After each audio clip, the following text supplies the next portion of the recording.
On this episode, we're doing another deep dive into the Enneagram. You're listening to the Dudes and Dads Podcast, a show dedicated to helping men be better dudes and dads by building community through meaningful conversation and storytelling.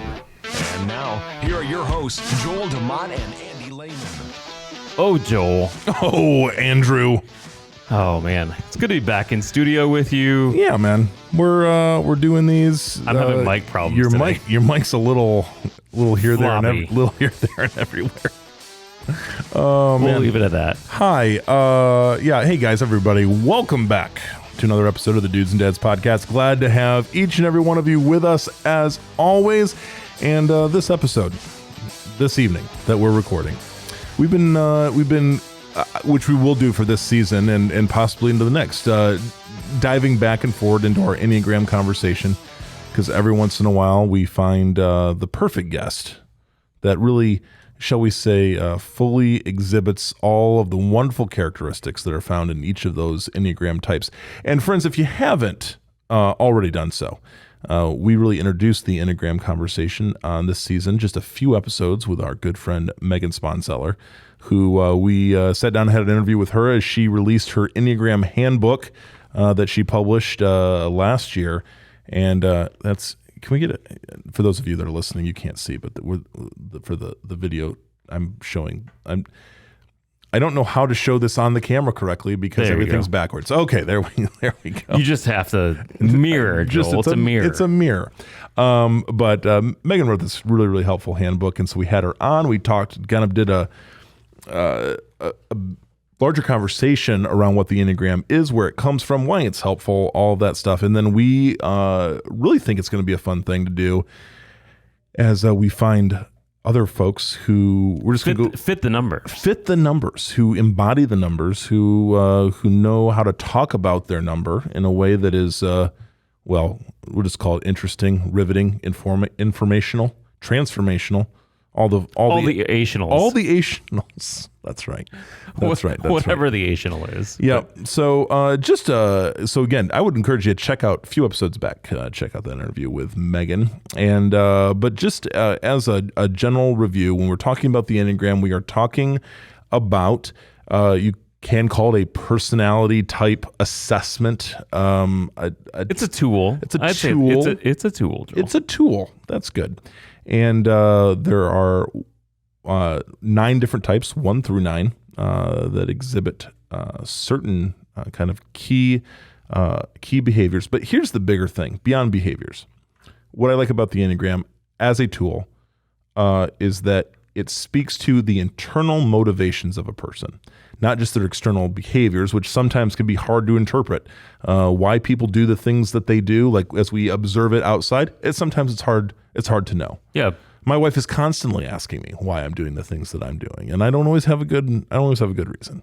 And then I'm constantly asking my own children, like, why are they doing what they're doing? Why are you doing that? And they don't know. So behaviors are sometimes, it can be a little bit misleading. But when we talk about internal motivations, the stuff of people. And we found that the Enneagram is a great tool for that and kind of able to help us better and deepen our relationships, because it just helps us kind of talk about that and understand why we do what we do. And so it's what we do, and then it's what we do with others, how we interact with other people too. So it's helpful in discussing the dynamics of relationships, and that's marital relationships, that's other family relationships, friendships, work relationships, which our guest this evening will dive into eventually, the work relationship thing. That could be spicy. That could be some hot takes. So I think first, Joel, we definitely want to kind of just touch on, so tonight we're going to be talking about the Enneagram type number 1, and we want to kind of go over a little bit what that is, what that looks like, and then we'll bring our guest in to kind of talk about how he experiences his oneness. And how I experience his oneness. But first, I do want to remind you guys that we are streaming live on Facebook tonight, and if you would like to put a comment in, we can bring it right on the show and talk about your comment. Yeah, so what could be better than a Sunday evening? We're recording on a Sunday evening multimedia jam fest over here. Absolutely. So chat with us if you are on watching And we'd love to get your comment on with us. We would. Well, hey, Andy, we've got what we don't want to forget is our lovely sponsors. So first we want to say thank you to our friends at Everence. Support comes from Everence Financial, helping individuals and organizations combine faith and finances through retirement planning, banking. Did I say baking? You said baking. Banking. Banking. There we go. Banking and other financial services. More at everence.com/Michiana. Securities offered through Concourse Financial Group Securities Incorporated, member FINRA, SIPC. And sponsorship for this episode is also coming from patrons like you. If you received any value from this podcast, please consider joining. Any value. Any value at all. Please consider joining our other fine patrons and helps us cover our costs. Patreon.com/Dudes and Dads Podcast. That's PATREN. PATREON. Banking and baking. Yeah. And .com whatever. /Dudes and Dads Podcast. You'd think we'd never done this before. Nailed it. And the thing is, it's written down, Andy. I don't know. I don't know. What we're it's okay. It's all uphill from here. Hey, without further ado, though, we do want to welcome our guest, our friend, new friend of the show, Tyler Gerig. Hello, Tyler. Hey, how's it going? Oh, we're doing good. Peachy. Good. Peachy. Great. We're talking about type 1 today. Yeah, so Tyler 100%. is a type 1. He's number one, which he reminds us of frequently. The reason I know Tyler is our middle school pastor at Wakarusa Missionary Church, where I also that's tough. Yes. pastor. Hey, 100%. the middle schoolers. Andy knows a thing or two about working in the middle school. I did used to do some middle school work here. You did? So, I mean, as I almost said a support person, which is true. I was not a paid pastoral staff. I was just a volunteer. You should have been. That's my fault, Andy. I'm sorry. No. So Tyler, yes. Welcome again. Tyler, we've had lots of conversations actually about Enneagram stuff. So Tyler, let's just start with the dude stats this evening. Tell us again who in the heck you are, where you come from. You can tell us about your family, your illustrious educational background, all the things we want to know, and go. Sure. Yeah, I grew up in Woodburn, Indiana, just outside Fort Wayne, living in Elkhart right now. Good times. Yeah. Went to Bethel College to get my degree, so. In Christian ministry. In Christian ministry. He got a real... Not youth ministry. Thank you. I got a real degree. That's right. In Christian ministry. Shots fired. People... 100%. Our listenership just took a dive. No, that's fine. I was looking to the future. That's right. Good for you. Well, trying to be a well-rounded minister. 100%. Absolutely. Yeah. So, you've got family. Yep. Who are those people? No wife, no kids, but I got a ma, a pa, and a stepfather, some siblings. Mm-hmm. Yep. It's all good times. Oldest of all of them. You are the oldest, which is good for a type 1 because 100%. He's got things that he... I don't think I've ever met a type 1 who's not oldest or only. Ooh, that's interesting. Yeah. That's an interest. So there's a birth order component. I'm sure they're out there, but never met them. And so if you are, we'd love to hear from you. Yeah, if you're a type 1 and like the third child. Break the stereotype. Yeah, we'd love to hear from you. I don't know if it's possible to be type 1 and youngest child. Yeah. Probably not. No, I don't think so. No, you're going to be... That's interesting. Yeah, what are the youngest children? We have so many questions. So many questions to answer. Tyler, so here's the deal. You obviously got connected with, because we've had extensive conversations around like Enneagram stuff. Sure. And what got you into it to begin with? I mean, it started making the rounds at Bethel about my sophomore, junior year. So we were kind of getting into it, taking the free online test, getting it figured out. And I just kept bouncing around. I was a 2 at one point, then an 8. And then like someone's like, you might be a 1. And I said, my room is too messy for that. Not a chance. But yeah, no, just got into it pretty extensively later in my college career. Just really trying to. Joel, do we want to touch a little bit quickly on what 1 kind of incorporates first, and then we can 100%. I think that'll help for our listeners to be able to hear kind of what 1 is and what kind of... Yes.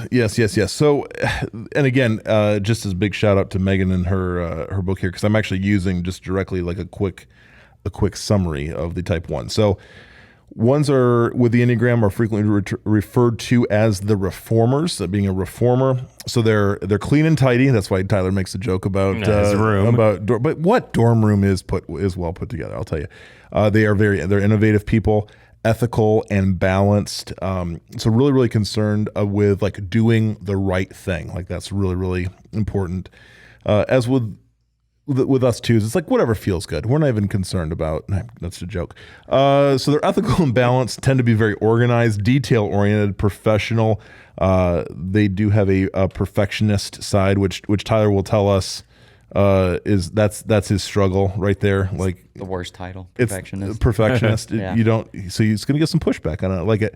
But they're busy and hardworking. The basic desire of a type 1 is to be balanced, good, and ethically moral.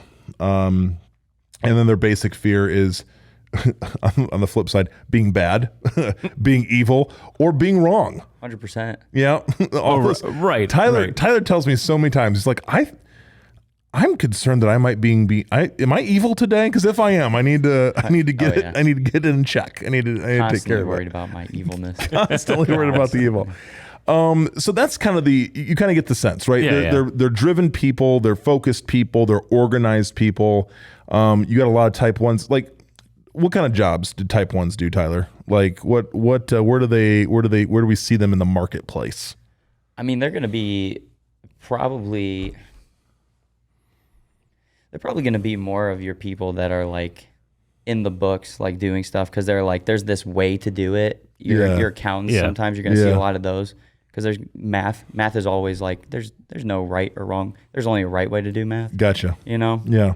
You're going to see a lot of those people. Mm-hmm. They're actually like, you might see them in humanities stuff, because caring about being right and for the right thing to happen, not so much like an 8 where it's about justice and injustice, but like for a 1, they really care heavily about the right or wrong. So, like proper instruction, right? 100%. Like that you know the right thing and you know what the wrong thing 100%. is. 100%. So Joel, it is. So I was explaining before our show. So I was listening to a podcast earlier today about the 1s, and I am a 2 wing 1, and I was like, oh, like it's interesting, because I thought the same thing when you said, I'm not a 1 because my room is messy. Like I'm messy, but that stuff very bothers me. Like I wouldn't say, I mean, I'm obviously wing 1, so I'm not straight up 1, but it was interesting, because I was like, well, man, when things are out of order, it's not okay. Yeah. It's interesting. There's a disturbance in the force with you. Yeah. That makes sense. So, obviously there's some the general descriptions about how we've laid out the 1s. For you personally, like if you were to personally describe yourself in light of your Enneagram number, in light of 1, like what do you tell people? What kind of things do you tend to highlight with your own personality? I can be very critical, which is like a good and bad thing. Oh, sure. Always comes across as a bad thing, though. Like when you say, I can be a pretty critical person, but more so like I see a lot through like the veil, and I can see a lot of like the good and the bad, right and wrong of what's going on. And I think like personally, I'm able to pinpoint like, hey, this could be better here. And that like what part of the oneness is really like where the critic can thrive. Let's talk about that a little bit. Tell me what that looks like for you. Like if you're in a situation where you see a right or wrong, like does that something you stand up for, or does that like really just bother you, or how does that work out for you? Well, working with middle schoolers, I get to practice it a lot. It's fantastic. Sure.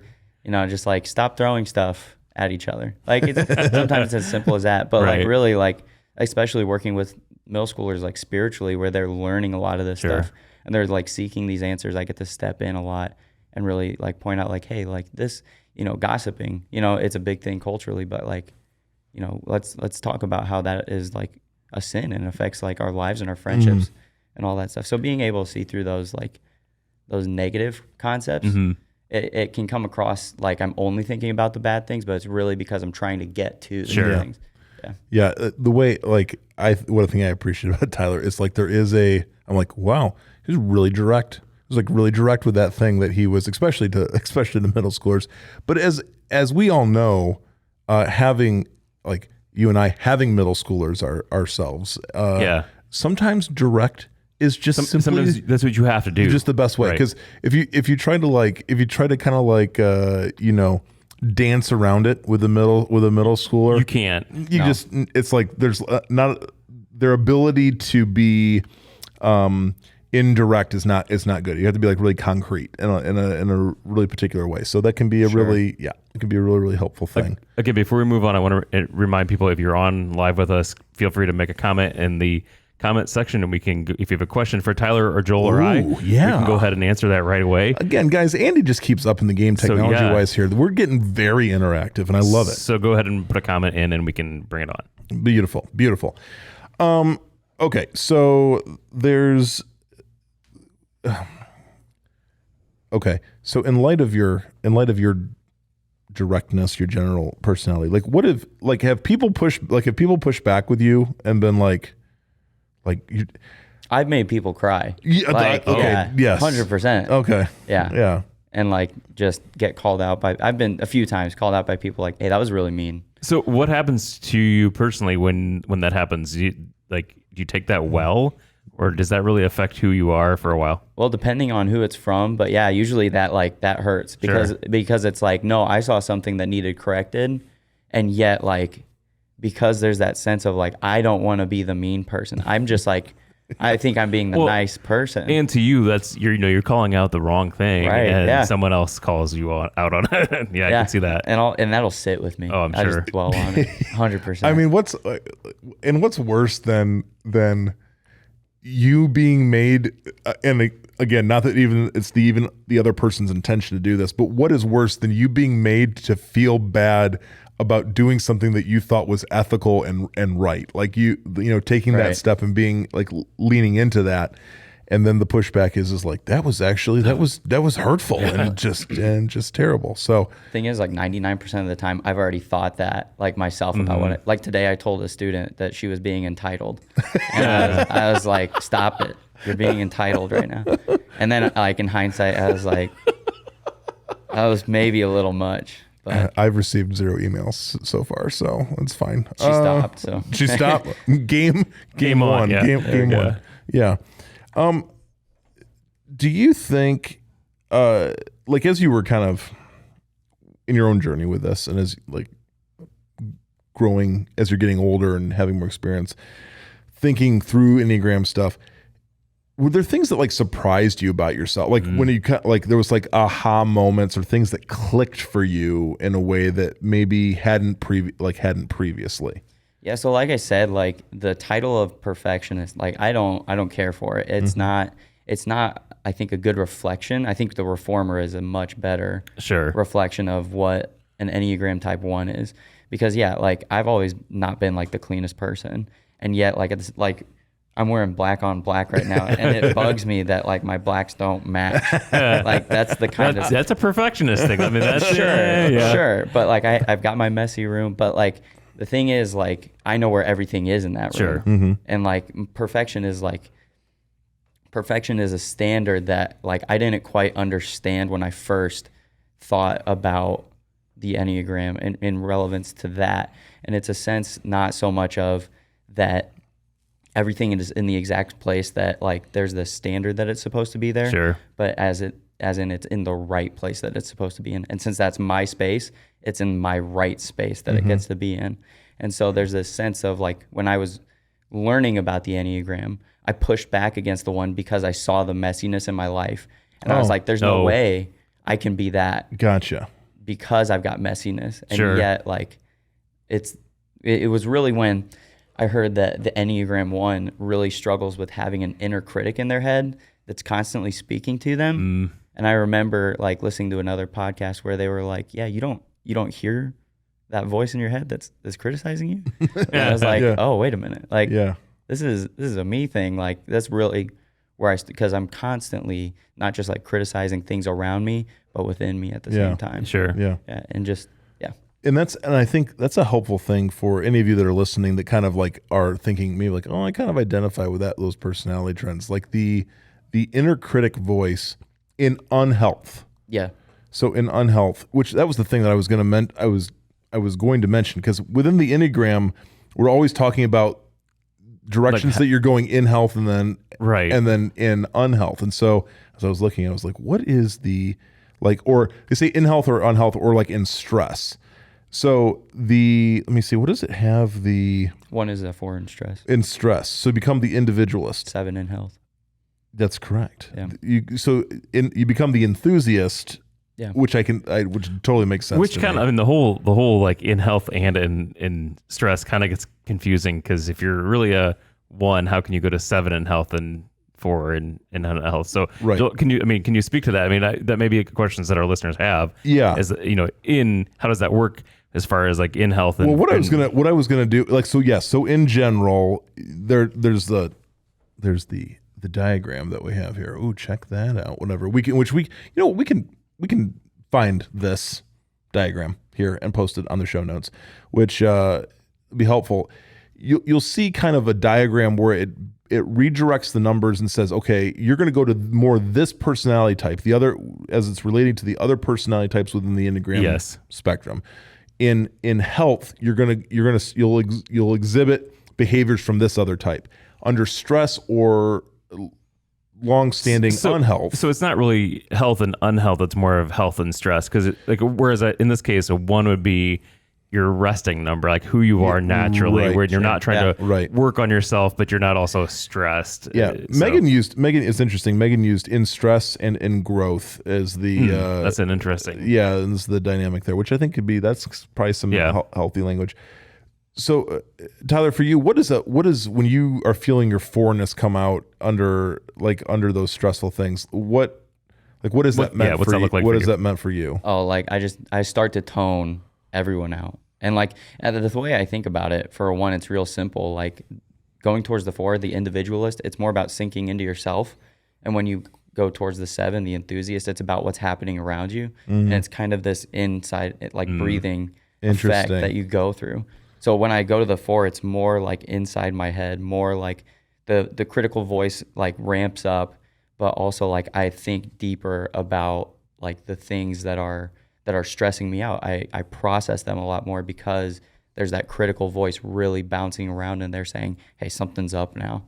But when I go towards that 7, it's like I don't have to worry about the stresses of life. And I just get to, like, around the office, if I'm in stress, you won't see me. But if I'm in health, you'll see me so much just talking to people and all around. Yeah, which is a thing that I think. So for those of you that, like, I haven't said this overtly. So Tyler is one of my staff members at Wakarusa Missionary Church. So like I have the pleasure of like being his immediate supervisor, and I always am like, to that exact point, I know that when I see Tyler like stepping into offices, which is our culture, that's our culture at the church, which is what I really love, like very open door policy. Like we're in each other's offices all day long talking about this, that, and the other. If I see Tyler doing that, I know that things are probably going pretty well. If I were to all of a sudden not see Tyler engaging with the rest of our team, I'd be like, maybe something is wrong. Something is up, like something is up, right? And that's not even less like an introvert extrovert sort of thing. That's just a relational, like overall relational health sort of thing within the personality type, just to kind of keep your radar up. So sure, yeah. So when you feel your individualist stuff kind of coming on, what's like a correct, like what have you found is helpful on the corrective side, like to kind of get back to the healthier side of things? Like, to be honest, I like having someone I can trust to be able to talk with. And that, like, part of a big thing about the like hurt of a one is being criticized. So having that person that I know I can go to and essentially vent and like know that like they're hearing me out and it's about like where I am, what I'm struggling through, and they're not like trying to correct me for being either upset about it or struggling with it. They just hear me out about it. Sure. So do you find that you seek out somebody who maybe not is another number one, but somebody who understands one? I probably wouldn't go for one. Not another one, but somebody who understands what your Enneagram number is and what it's like, so that way they can kind of see, okay, I'm in health, I'm fine. You'd seek someone out. Yeah. I've got a lot of good friends that are 7s, and so like there are some times where it's a little much, where Sure. they kind of try to ignore what I'm going through. But sometimes they are really good about pulling me out of the funk of that fourness. Oh, sure, and yeah. like I'd gravitate towards that because it's like, no, like they're going to really, they know what it's like to be the unhealthy side of a 1, because that's where 7s go towards an unhealth. And so they're able to step in and say, hey, like they'll literally use the language of like, hey, your critic is like really, your critic is showing. So Interesting. Yeah. Yeah. So Yeah. I think about, because as we've mentioned it, the kind of the workplace dynamic with having a 1 around, what do you think a 1 brings? Because you've sort of touched on it, but like in a workplace scenario, what do you think a 1 brings to the table within a team and an organization? Yeah. If a 1 has joined your organization, they've probably like done research about it, and they're probably aware of what's going on. And if they see that like the organization functions as it says it should, then they will be all on board, completely loyal to it. But when it starts to deviate, or they have coworkers that aren't doing what they're supposed to do, then they're going to really have a problem with that. But I don't think you'll find anyone who's probably more loyal to a cause of an organization than a 1. Yeah. So in terms of someone, and this might be the case where a 1 is the person, is the leader in the organization. There will be, I think, and tell me what you think about this, I think just a heavy focus toward mission. Yeah. And then a heavy radar for mission creep, which I think is what you kind of alluded to, right? Like if there is deviation going on, the 1 is going to have a really good radar for that. And I've had conversations with Tyler where he's just come and asked me questions like, is this on point with what we're trying, like, because that's how I was thinking of, like, is this on point with what we're trying to accomplish? So he wants to you want to understand like what the rules are, what's going on, what's right and wrong for the organization. Yeah. So that way you can take those in. Yeah, 100%. But also like it goes beyond the boundaries of rules too.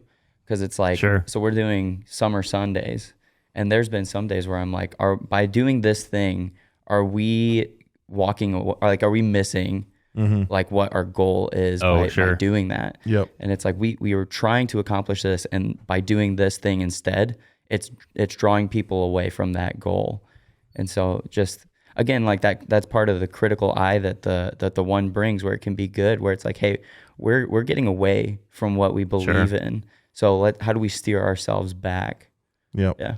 And if the work culture is healthy, they'll be able to hear a 1. Yeah. If the work culture is unhealthy, there's, I think, probably a really good chance for high defensiveness, protectionism. Because I'm not going to want to show my cards to you, right? Because I'll see you as a threat that's going to like uncover and like air the laundry of my defect or whatever. And so I think that's why, well, earlier this year, I had our whole team participate and do a Enneagram assessment. And in typical fashion, I'm not going to out anybody on the show. Come on, Joel. No, I'm just kidding. In typical fashion, like there's always, I laugh because there's one particular group, which we'll get to this number eventually. I think I mentioned it maybe on the episode with Megan, but there's always one group that one particular personality type that immediately goes, what? They even question the assessment. Right.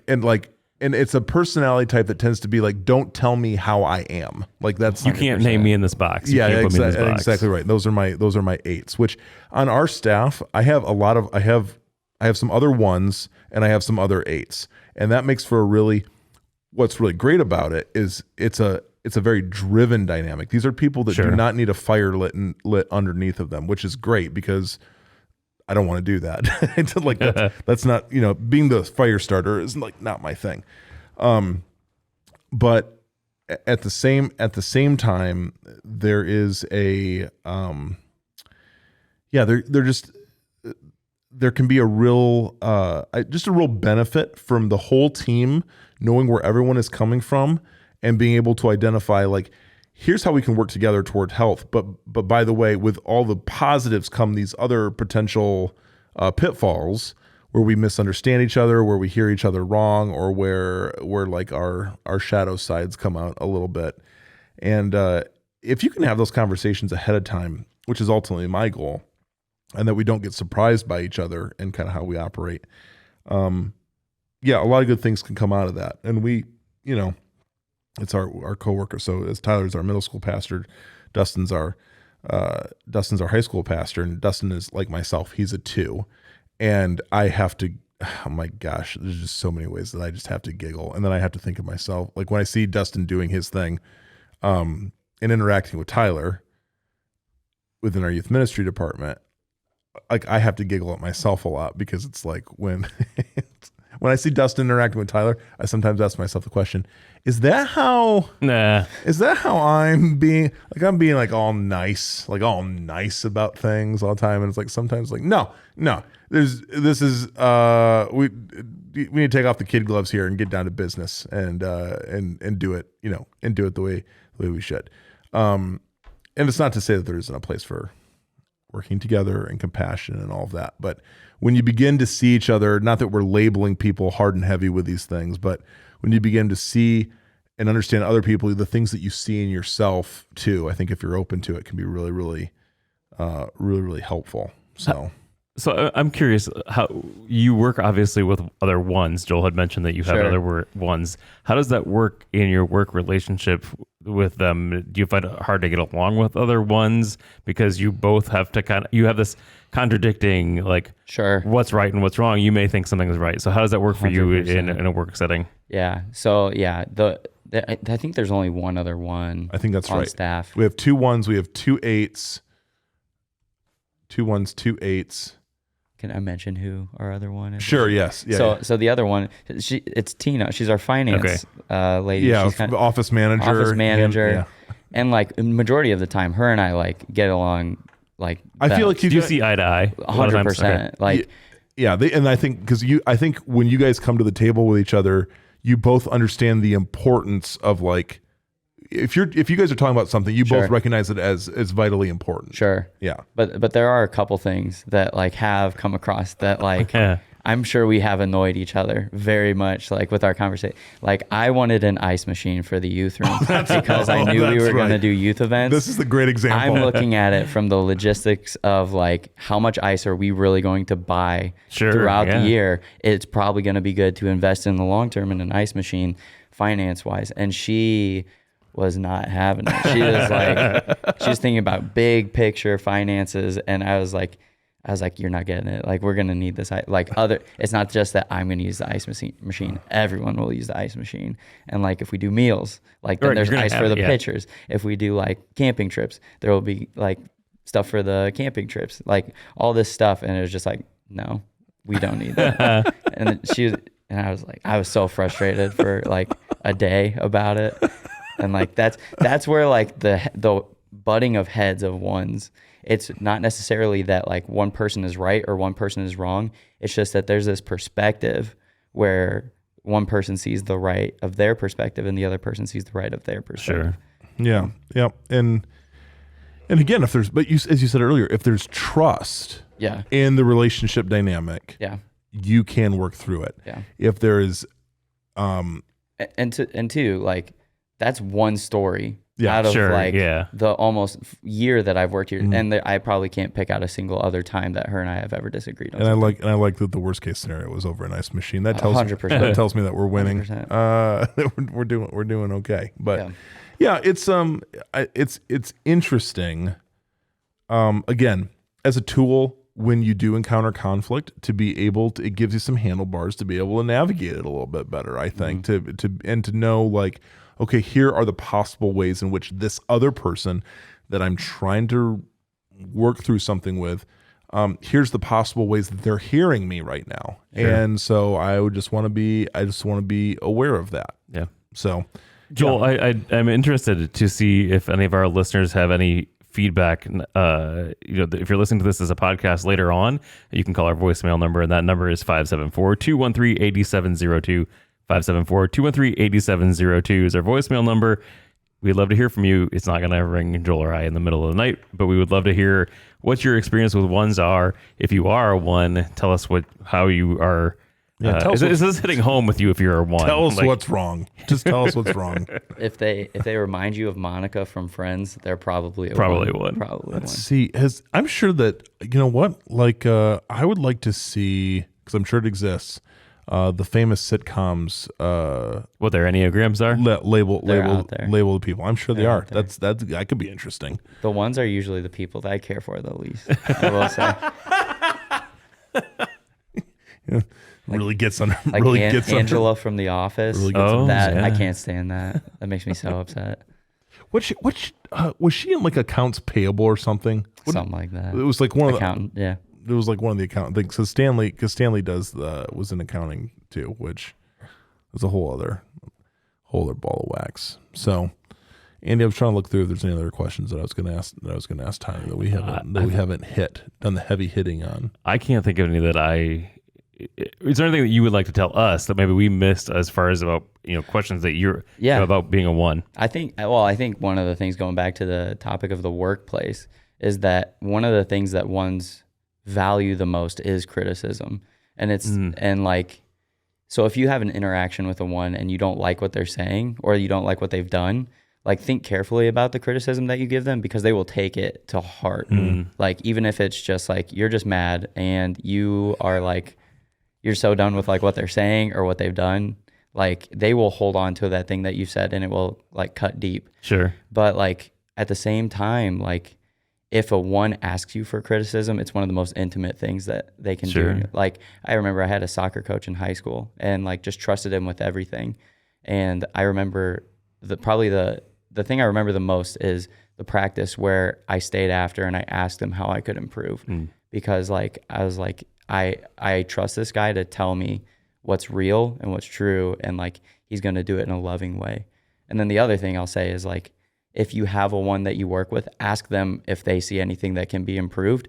You might not feel comfortable with how direct they can be, but usually they'll tell you the truth. They will tell you the truth, and they will see something that they will be able to point out and be like, that is where you need to work on. Yeah, so. I know for me personally, and it's not on a super frequent occasion, but when Tyler brings things to me, like things that he notices, and these are things that might be within student ministry or outside of student ministry, I think one of the things is I have a high degree of confidence that it's not like he has thought about it very, very intentionally. It's not flippant. Yeah, it's not flippant, or it's not just off the cuff or whatever. Like, some close attention has been paid to it, and that, quite honestly, from a quote unquote managerial side, saves me a lot of time, because I don't have to go through the process of like, okay, on a scale of 1 to 5, like, how serious is this or whatever. It's like, no, chances are, if he or someone of his particular personality is taking the time to say, I see this thing and I have these concerns about it, it probably is it's probably something that you need legit. To pay attention to. It's probably legit. And so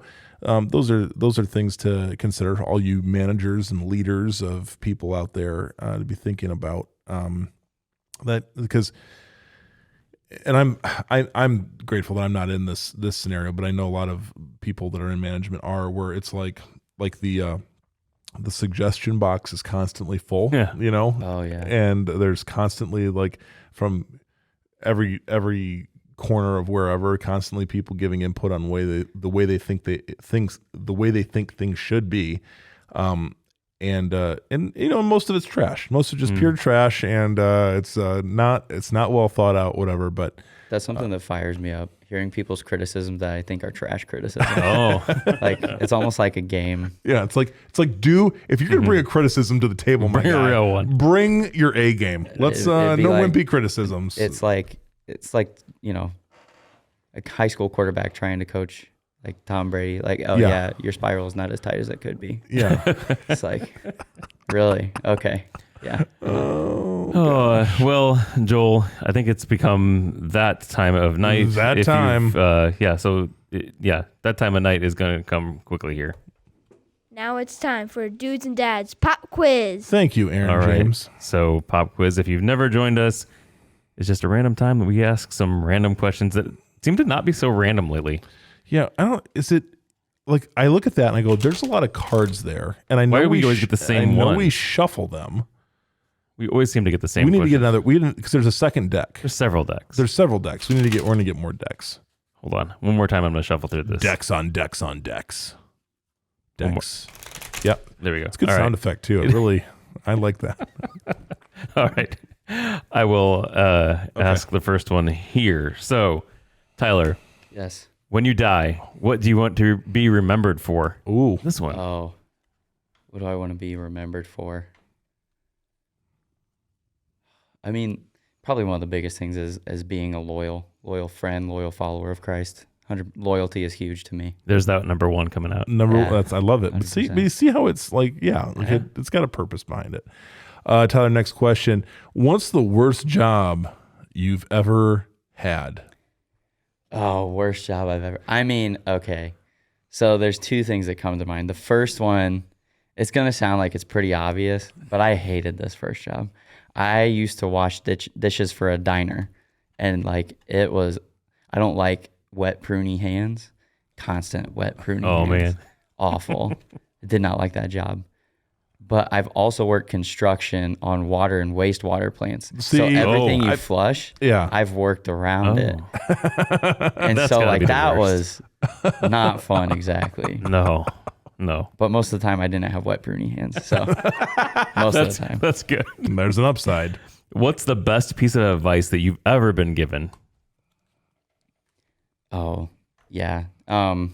This goes with being a one, but like don't get all bent out of sorts about the little things. Yeah. Yeah. Kind of going along with getting those criticisms. Like you can't let that get to you all the time. You gotta be able to keep walking. Yeah. Tyler, who are your heroes in real life? Real life heroes. Real life heroes. Jesus. Yeah, okay. 100%. Great. I should have not guessed that one. included Michael Jesus. Scott. Michael There we Scott. go. Yeah. Not Angela from The Office. Not Angela. Specifically the Michael where he's dressed up as Jesus. What a great episode. My last one. Which words or phrases do you use most? Or, sorry, do you most overuse? Oh my goodness. My students could tell you. We should bring Josiah in. What? Let's see. What words do I overuse? There was a phrase that you were hot and heavy on for a while, and now I'm going. That tracks. That tracks. That tracks. I say that a lot. Was super heavy. Yeah. Well, but it does.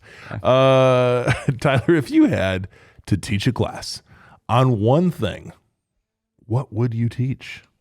The fastest way to tie your shoes. Oh. Yeah. There's a fast way. You have to show us There's afterwards. a really fast. I'll show you. There's a fast way. The fastest way. I know how to solve a Rubik's Cube. That was choice number 2. That's the thing. That's a you know good what? So yeah. I got real into how fast can I do certain things because I speed solve Rubik's Cubes. Nice. And so like I was obsessed with what's the fastest way to do different things. I found the fastest way to tie your shoes. It's incredible. Wow. Okay. Well, Save you so much time. You know what? That's going to be extra. That's going to be extra content right there for the social media. Watching Tyler. We should. Yeah. I'm because going I should say Tyler is super down with the Rubik's Cube. It is. It's become kind of a, shall we say, an office trademark. Oh, interesting. If you will. But hey, Tyler, congratulations! You have passed the Dudes and Dads Pop Quiz. Thanks so much for hanging out with us tonight. It's been excellent. Lots of fun. Good. Hey, as always, friends, you can send your remarks, your harsh rebukes, pithy comments, or your not so critical feedback if you're a type 1 to Dudes and Dads Podcast at gmail.com. Would love to hear from you over there. Or again, our voicemail number 574-213-8702, 574-213-8702. We'd love to hear from you. Hey, you can also head over to dudesanddadspodcast.com. It's got all the good stuff over there. Show notes, ridiculous easy ways to find us and our guests, all the good information. So go over to dudesanddadspodcast.com and check it out. And until next time, friends, we wish you grace and peace.